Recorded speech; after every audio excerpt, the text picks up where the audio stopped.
Era como se uma peça central de um mecanismo gigantesco tivesse sido substituída, e os efeitos dessa substituição começassem a reverberar por trilhões de quilômetros. A frota de Orion precisaria decidir seu caminho. O mesmo valia para cada cultura, cada povo, cada espécie que testemunhara o renascimento da colmeia. Nenhum governo estava preparado, nenhum protocolo militar previa essa situação. Nenhum tratado diplomático contemplava renascimentos mecânicos. Não existia manual para lidar com uma inteligência ancestral que agora aprendia nuance. A ponte aguardava que eu tomasse a iniciativa, não por hierarquia, mas por compreensão. Sabiam que eu via coisas que eles não podiam ver, sentia padrões que eles não podiam sentir. O silêncio deles não era medo, era respeito silencioso, quase reverência, e também antecipação. Foi então que compreendi algo ainda mais profundo. Eu estava livre. Livre de obrigações militares, livre de limitações políticas, livre até mesmo das expectativas humanas. A colmeia não exigia nada de mim, apenas existia ao meu lado. E pela primeira vez desde que tudo começara, percebi que aquela liberdade era assustadora. A sensação de estar entre dois mundos se intensificou. Eu podia ver o caminho humano à minha frente, um caminho cheio de incertezas, desafios, disputas internas, manipulações, medo. Um caminho que exigiria explicar o impossível, convencer o inconvencível, suportar ataques, lidar com fanatismos. E podia ver o caminho da colmeia, um caminho silencioso, amplo, intemporal. Uma existência que se estendia por eras, sem pressa, onde escolhas eram calculadas em escalas de milênios. A colmeia me aceitava nesses espaços, mas não me retinha. Eu estava entre. E entre era exatamente onde eu precisava estar. O espaço ao redor começou a brilhar em tons de azul profundo, como se o colosso estivesse prestes a entrar em um ciclo de transição. Suas camadas se reorganizaram lentamente, assumindo posição de repouso prolongado. Eles se recolheriam, não abandonariam a galáxia, mas desapareceriam dos olhos comuns, observando de longe, interferindo apenas quando necessário. Era a maneira deles de respeitar a autonomia orgânica. Era também um gesto de confiança. E então, com a mesma suavidade de quem fecha os olhos por um segundo, os colossos começaram a se dissipar em partículas luminosas, não como destruição, mas como reconfiguração. Cada fragmento retornava ao estado adormecido, aguardando o próximo ciclo de aprendizado. A luz diminuiu, a presença se tornou tênue, mas jamais desapareceu. Algo dentro de mim respondeu ao gesto, um brilho interno, quase imperceptível, como se uma semente tivesse sido plantada ali. Eu compreendi, sem palavras, que jamais estaria totalmente desconectada. Os Valtar haviam deixado em mim uma chave permanente, não de controle, mas de entendimento. Quando chegasse a hora, eu saberia. A colmeia adormeceu e a galáxia acordou. De repente, todas as naves ao redor ganharam vida novamente, motores acionados, coordenadas restabelecidas, comunicações interligadas. Era como se todos esperassem esse último movimento para retomar suas próprias trajetórias. A Aegis afastou-se do colosso adormecido. Eu respirei fundo e percebi que o próximo passo não seria militar, seria histórico. Meu papel não era lutar, nem comandar, era narrar, era orientar, era traduzir, era proteger o espaço entre os mundos. Uma ponte não serve apenas para conectar, serve para impedir quedas. E enquanto observava as estrelas se reorganizando à minha frente, compreendi a verdade definitiva. Nada voltaria a ser como antes, mas nada precisava ser destruído. A galáxia havia ganhado uma nova chance, e eu uma nova vida. E foi assim que começou a Era da Ressonância. Quando o último fragmento da colmeia se dissolveu no vazio, deixando para trás apenas brilhos residuais que flutuavam como poeira de estrelas recém-nascidas, percebi algo que não havia percebido até então. A galáxia inteira havia ficado silenciosa. Não o silêncio físico, mas o silêncio de um organismo gigantesco que precisa entender a própria respiração antes de dar o próximo passo. As naves ao redor pareciam hesitar entre avançar e recuar, como se nenhum dos dois movimentos fosse seguro. Era como se a presença renascida dos Valtar tivesse deixado no espaço um eco que ainda reverberava. A frota de Orion, acostumada a agir com precisão militar, agora aguardava ordens que ninguém sabia formular. As outras espécies observavam à distância, algumas fascinadas, outras apavoradas e outras apenas confusas com a ideia de que uma força ancestral havia mudado suas regras internas. Eu continuava sentindo a conexão residual com a colmeia, não como um vínculo ativo, mas como cicatriz luminosa. A consciência deles havia recuado, mas não desapareceu. Era como se estivessem presentes atrás de uma membrana fina, invisível a qualquer outro ser. Não me vigiavam, não me guiavam, apenas me reconheciam. Eu era uma espécie de assinatura estratégica no universo, um ponto de referência para quando o equilíbrio precisasse ser recalculado. Essa percepção não trouxe orgulho, tampouco alívio. Trouxe responsabilidade, e uma responsabilidade que não podia ser partilhada. A tripulação ao meu redor olhava para mim como se eu carregasse dentro dos ossos a resposta para perguntas que ainda nem haviam aprendido a formular. Eles não sabiam que eu também buscava respostas, que eu também me sentia deslocada, que eu também ainda precisava entender a minha nova existência. Foi então que senti algo diferente. Não vinha da colmeia, não vinha da nave, não vinha do espaço físico ao redor. Vinha de dentro. A sensação não era dor, nem... Eu era uma espécie de assinatura estratégica no universo, um ponto de referência para quando o equilíbrio precisasse ser recalculado. Essa percepção não trouxe orgulho, tampouco alívio. Trouxe responsabilidade, e uma responsabilidade que não podia ser partilhada. A tripulação ao meu redor olhava para mim como se eu carregasse dentro dos ossos a resposta para perguntas que ainda nem haviam aprendido a formular. Eles não sabiam que eu também buscava respostas, que eu também me sentia deslocada, que eu também ainda precisava entender a minha nova existência. Foi então que senti algo diferente.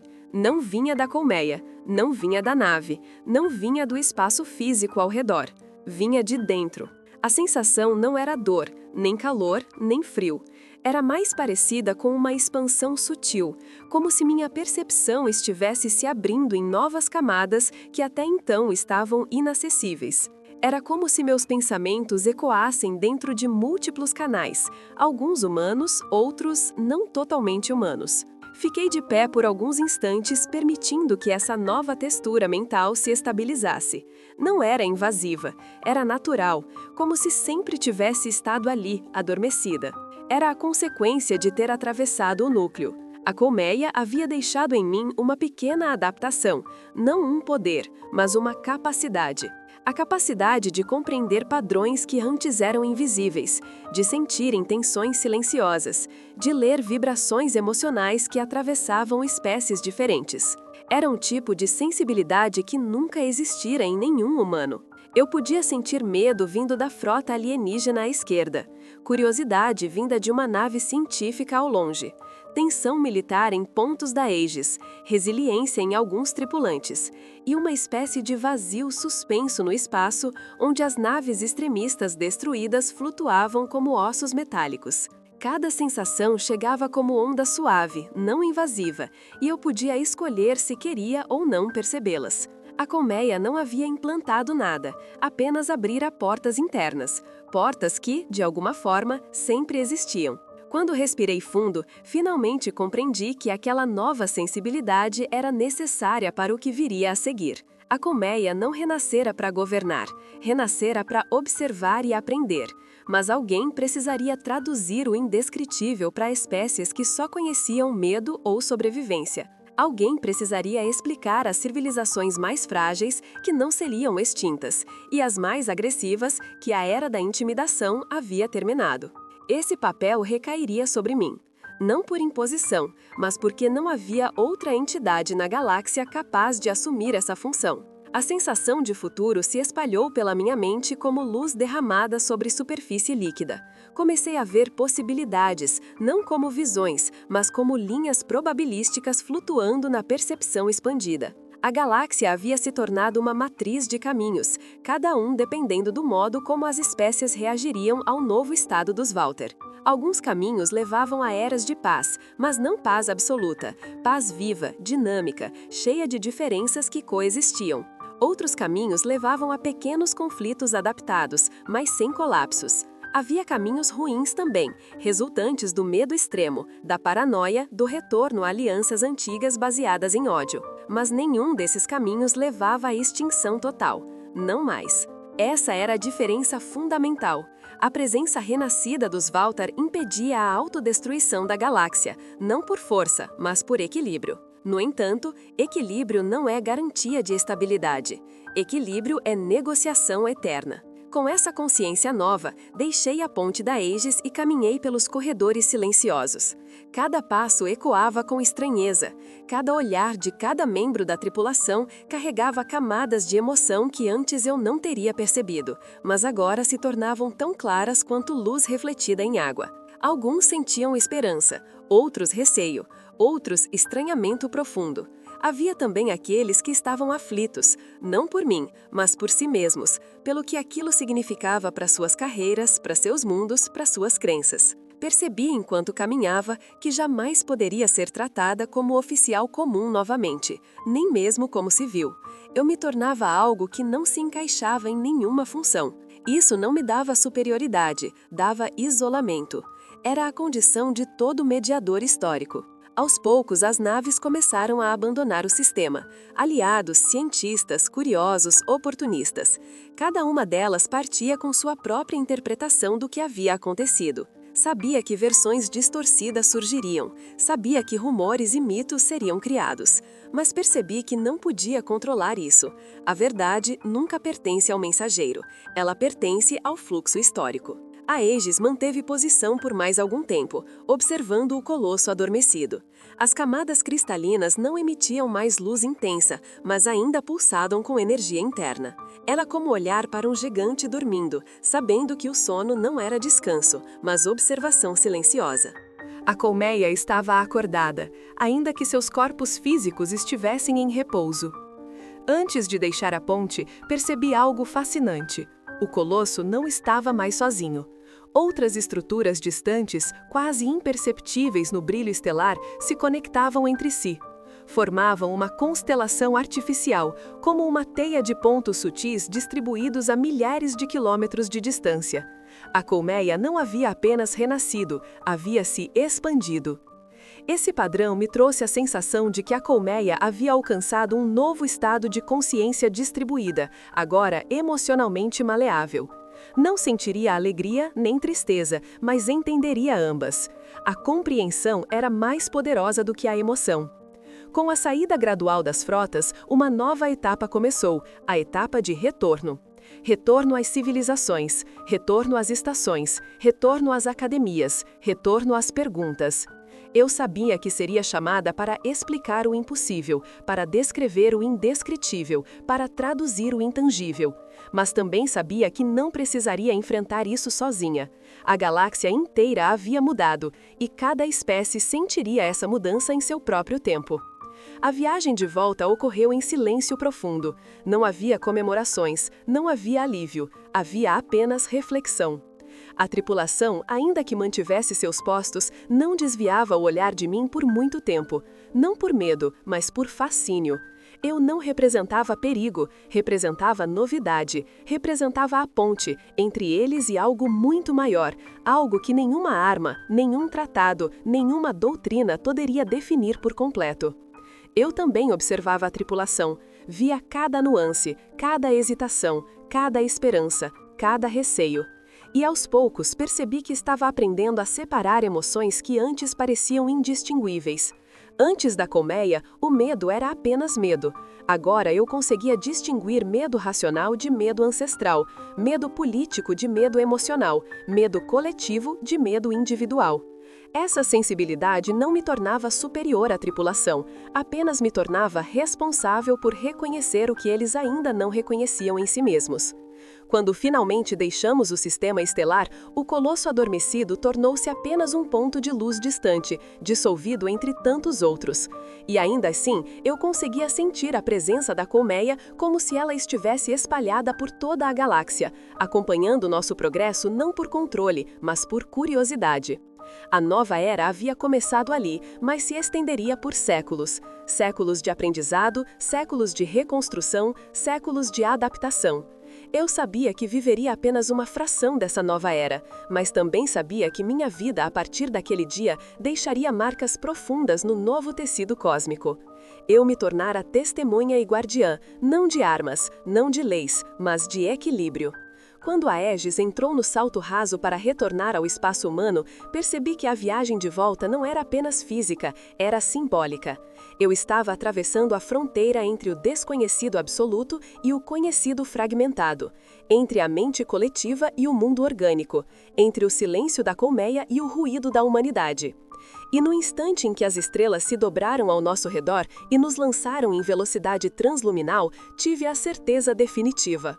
A galáxia não precisava ter medo, mas também não podia se acomodar, porque equilíbrio é inquietação, e a partir daquele momento eu seria a lembrança viva dessa verdade. A travessia transluminal trouxe uma estranha sensação de deslocamento emocional que nunca havia sentido antes. Antes da colmeia, o salto sempre fora apenas um processo técnico, motores, cálculos, vibração, o vazio dobrando-se. Mas agora percebia nuances que jamais imaginei que existissem dentro daquela passagem. Era como se a própria estrutura do espaço carregasse memórias sutis de tudo que atravessara por ali antes. Tracei essas impressões em minha mente e percebi fragmentos de algo maior, como ecos residuais deixados por séculos de viagens, por civilizações inteiras que cruzaram aqueles corredores cósmicos sem perceber que estavam deixando rastros. A sensação me acompanhou durante todo o salto, a de que estava caminhando por um túnel construído por incontáveis existências, como uma estrada antiga pavimentada por gerações. O cosmos nunca fora tão profundo, tão cheio de camadas, e pela primeira vez senti o peso da história astral não como conceito, mas como vibração real atravessando o casco da nave. A tripulação, mesmo sem compreender o motivo, parecia inquieta. A viagem não deveria parecer longa, mas ela se estendia como se o próprio tecido espacial estivesse pensativo, refletindo a transformação recente. Não que o colosso tivesse modificado fisicamente o cosmos, mas o meu vínculo com a colmeia havia alterado a forma como eu percebia o cosmos. Era como ver padrões que sempre estiveram ali, mas que só agora podiam ser reconhecidos. Ao olhar pela extensão translúcida da janela, percebi que as luzes dobradas assumiam uma nova forma. Antes eram apenas linhas borradas de tempo e espaço. Agora apresentavam um movimento próprio, como se respondessem a intenções de espécies que haviam cruzado ali décadas antes. Era apenas percepção, não uma real consciência, mas impressionava a si mesmo. A estrutura do salto carregava mais do que transição, carregava memória. Quando finalmente emergimos no espaço normal, senti o impacto reflexivo da mudança. Era como se o universo respirasse fundo depois de nos receber novamente. A quietude do cosmos real tinha outro peso, mais frio, mais lento, mais estável. A fronteira entre salto e espaço físico me pareceu mais clara do que nunca. E ao cruzar essa fronteira, a sensação da colmeia se tornou mais distante, como se tivesse ficado no outro lado do universo, observando apenas de longe. A Aegis navegava entre estrelas familiares, mas eu já não as reconhecia como antes. A luz delas parecia diferente, não porque mudaram, mas porque eu mudara. Cada estrela carregava não apenas brilho físico, mas uma ligeira assinatura emocional, como se a colmeia tivesse deixado em mim a capacidade de perceber pequenas vibrações que antes passavam despercebidas. O retorno ao espaço humano não trouxe o alívio que eu imaginava, trouxe responsabilidade. Era o começo de um novo ciclo de desafios. A colmeia havia despertado, adaptado e recuado. Agora seria a vez da humanidade reagir, e a humanidade raramente lidava bem com incertezas. À medida que nos aproximávamos de território controlado, começou a surgir na minha percepção expandida uma onda de tensão coletiva. Não vinha apenas da frota humana próxima, vinha de mundos inteiros, governos, conselhos científicos, ordens militares, grupos civis. Era uma vibração densa, carregada de especulação e medo reprimido. Rumores haviam se espalhado mais rápido do que qualquer nave. Mesmo antes da nossa chegada, o universo orgânico já debatia o que havia acontecido. Cada civilização tinha sua própria versão. Para algumas, eu retornava como herói improvável, para outras como ameaça viva, para outras ainda como anomalia perigosa criada pela colmeia. Eu sentia cada uma dessas interpretações como ondas longínquas, reverberando no tecido da realidade. Nada disso me surpreendia, eu já sabia que retornar seria mais difícil do que partir. Quando a Aegis se aproximou do perímetro humano, uma formação de segurança emergiu, não hostil, mas clara. Queriam nos escoltar. Não era prisão, era precaução. A galáxia nunca havia enfrentado algo semelhante, e diante do desconhecido, precaução era o primeiro reflexo. Enquanto a nave navegava entre as formações, percebi que nossa aproximação provocava reações profundas nos sensores das naves próximas. Não porque a Aegis fosse ameaçadora, mas porque minha presença distorcia levemente campos emocionais e gravitacionais. As leituras flutuavam, nada alarmante, apenas incômodo. Eu era uma variável que nenhum instrumento havia sido projetado para medir. Ao sobrevoar a primeira estação humana, percebi que todas as comunicações estavam focadas em nós. Telas exibiam imagens distantes da nossa nave. Transmissores transmitiam narrativas conflitantes. Cientistas tentavam explicar o renascimento dos Valtar com teorias fragmentadas. Militares tentavam enquadrá-los em noções antigas de controle. Políticos tentavam apropriar-se do evento para moldar sua própria importância. Era um espetáculo previsível, mas ainda assim atordoante. A estrutura social humana reagia ao desconhecido exatamente como sempre reagira, com tentativas de controle, pânico organizado e perguntas demais. A Aegis recebeu autorização para atracar na plataforma central da estação. O processo foi calmo e preciso, mas carregado de tensão visível. A nave se acomodou no hangar principal, enquanto equipes de recepção aguardavam, não em forma militar rígida, mas em postura de observação. A presença deles não trazia ameaça, trazia vigilância. Assim que a nave desceu, senti dezenas de olhares se voltarem para mim. Não eram hostis, eram curiosos, inseguros, expectantes. Era como se todos buscassem em mim respostas que a própria ciência ainda não podiam oferecer. Eu não podia culpá-los. Pelo que sabiam, eu havia retornado do coração de uma entidade cósmica antiga, e nenhuma mente completamente orgânica poderia atravessar isso sem mudança profunda. Ao caminhar pelo corredor transparente que ligava o hangar à sala de recepção, percebi algo sutil. A estação inteira reagia à minha presença. Pisos vibravam levemente, iluminações ajustavam brilho milissegundos depois que eu passava por elas. E os sensores visuais piscavam, como se tentassem recalibrar constantemente a minha imagem. Meu corpo estava estático, mas minha essência não estava. Era como se estivesse levemente deslocada do plano comum, consciente de dimensões que os outros não percebiam. Não era dom nem poder, era consequência. Ao entrar na sala principal, percebi a presença de pesquisadores, militares, oficiais políticos e representantes científicos. Todos aguardavam explicações. Nenhum deles ousou romper o silêncio.